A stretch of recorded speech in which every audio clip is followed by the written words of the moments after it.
हे एकमेव असं मंदिर आहे जिथे दर्शनासाठी या छोट्याशा खिडकीतून सापासारखं आतमध्ये सरपटत जावं लागतं आणि ते फक्त पुरुषच जातात।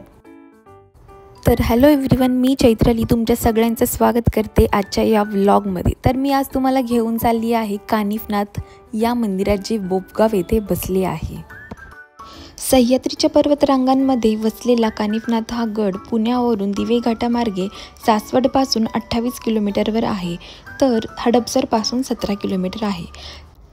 इथे जायला अजून एक मार्ग आहे जो सासवड शहरापासून पश्चिमेकडे कोंढव्याकडे जाताना 9 किलोमीटरवर बोपगाव या गावाजवळ कानिफनाथ मंदिराकडे जायला एक छोटासा फाटा आहे। 4 ते 5 किलोमीटरचा प्रवास व एक छोटा घाट चढून गेल्यावर कानिफनाथ मंदिरापर्यंत पोहोचता येते। तुम्ही आता जो घाट बघताय तो बोपदेव घाट आहे। असं म्हणलं जातं इथून जवळजवळ सगळं पुणे दिसतं। फायनली घाट उतरल्यानंतर थोडं पुढं जाऊन आम्हाला फाटा लागलेला आहे। या कमानीतून आत गेल्यानंतर काही अंतर पार केल्यावर आपण कानिफनाथ या गडावर येऊन पोचतो। तर ही मेन मंदिराची कमान आहे। या मंदिरात जाण्यासाठी 2 मार्ग आहेत। एक तर चढाचा मार्ग जो तुम्ही आत्ता बघताय, या कमानीतून आत गेल्यावर तुम्ही चढाच्या मार्गाने डायरेक्ट मंदिरापर्यंत जाता। इथे तुम्ही डायरेक्ट गाडीद्वारे पण जाऊ शकता। आणि दुसरा जो मार्ग आहे तो पायरी मार्ग। आम्ही पायरी मार्गानेच गेलो होतो। पायरी मार्ग हा इथून चालू होतो।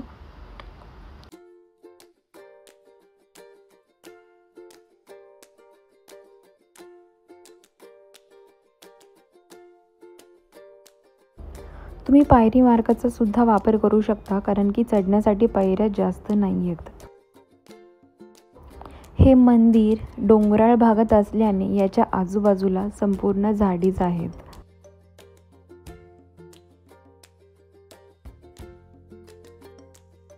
आता आपण मंदिराच्या अगदी जवळ पोचलेलो आहोत। तर ही आहे मंदिराची समोरील बाजू।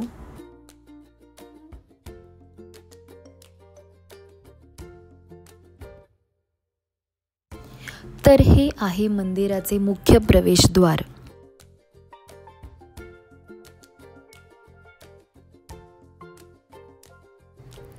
या ग्रिलमधून पुढे गेल्यानंतर तुम्हाला पावले दिसतील। त्या पावलांचं दर्शन स्त्री व पुरुष दोन्ही जण करू शकतात, पण गाभाऱ्यात जाण्याची परवानगी मात्र फक्त पुरुषांनाच आहे। हा छोटासा दरवाजा 11 इंच उंच आणि 9 इंच रुंदी एवढा आहे। गाभाऱ्याच्या बाहेरील बाजूस पूर्णपणे चांदीचे काम केलेले आहे आणि त्यावर असे लिहिले आहे, असे श्रद्धा ज्याचे उरी त्यासीच दिसे हा कानिफा मुरारी। म्हणजेच कितीही जाड माणूस असू द्या, कितीही लठ्ठ माणूस असू द्या, जर त्याच्या मनी श्रद्धा आणि भक्ती असेल तर तो अगदी सहजरित्या या छोट्याशा कमानीतून आतमध्ये दर्शनासाठी जाऊ शकतो। आतमध्ये जाताना शर्ट आणि बेल्ट काढून आतमध्ये जावं लागतो आणि जसं आतमध्ये आलाय तसंच तुम्हाला बाहेर यावं लागतं, म्हणजेच नाथांच्या साईडला डोकं आणि बाहेरच्या साईडला पाय।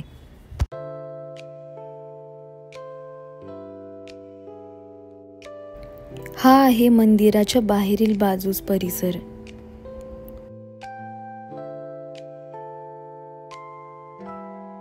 मंदिराच्या समोर या 2 मोठ्या दीपमाळी आहेत।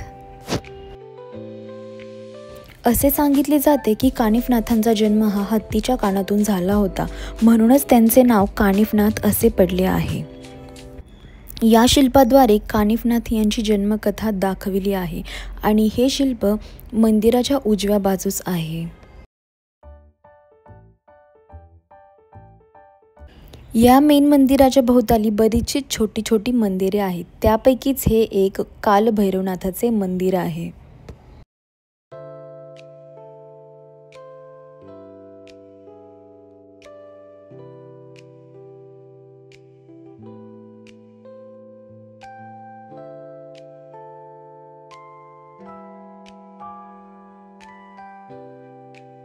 कालभैरव मंदिराच्या उजव्या साईडला ध्यान मंदिर आहे आणि ध्यान मंदिरात सगळ्या नवनाथांच्या मूर्त्या आहेत।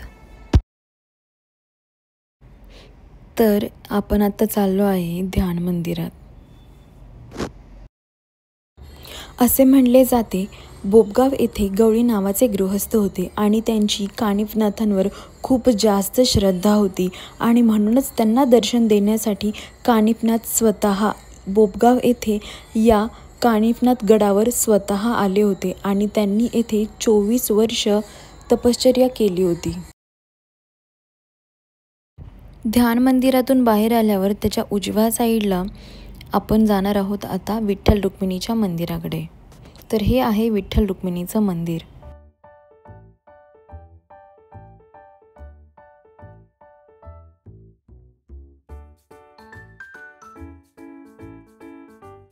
विठ्ठल रुक्मिणीच्या मंदिराच्या अगदी शेजारीच हे आहे काळूबाईचं मंदिर.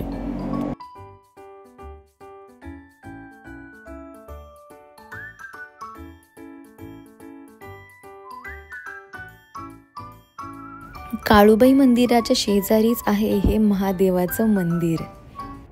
या मंदिरात महादेवाची एक छोटीशी आणि सुंदर पिंड आहे.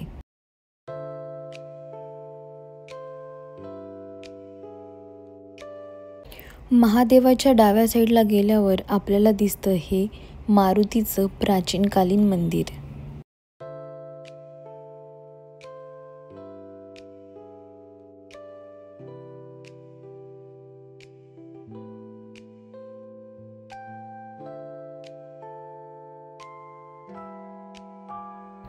आता आपण आलेलो आहे सगळ्या मंदिरांना भेट देऊन मेन मंदिराच्या मागच्या बाजूस.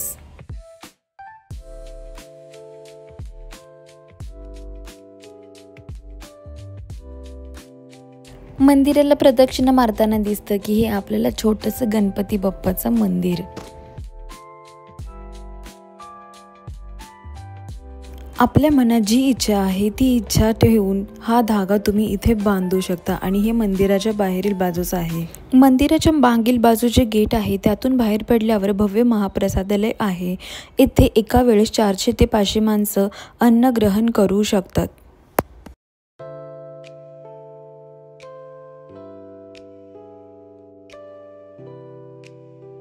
मंदिराच्या परिसरात मला काय दिसलं बघा, रंग बदलणारा सरडा. आजकाल याचं काम हा कमी आणि माणसंच जास्त करतात, नाही का? प्रसाद घेतल्यानंतर म्हणजेच जेवण केल्यानंतर आता आम्ही घरी निघालो होतो आणि खाली आल्यावर तुम्हाला मंदिराच्या बाहेरील बाजूस हे असे बघायला मिळेल. इथे लहान मुलांसाठी खेळणी विकायला बसले आहेत. घरी जाताना रस्त्यात आम्हाला या ताज्या भाज्या मिळाल्या. हा ग्रामीण भाग असल्यामुळे शेतकरी थेट शेतातून इथे त्यांचा माल विकायला येतात. तुम्ही जेव्हा पण इकडे याल तेव्हा इथून भाज्या नक्कीच घ्या, कारण ह्या भाज्या अतिशय फ्रेश आणि डायरेक्ट शेतकऱ्यांकडून मिळतात.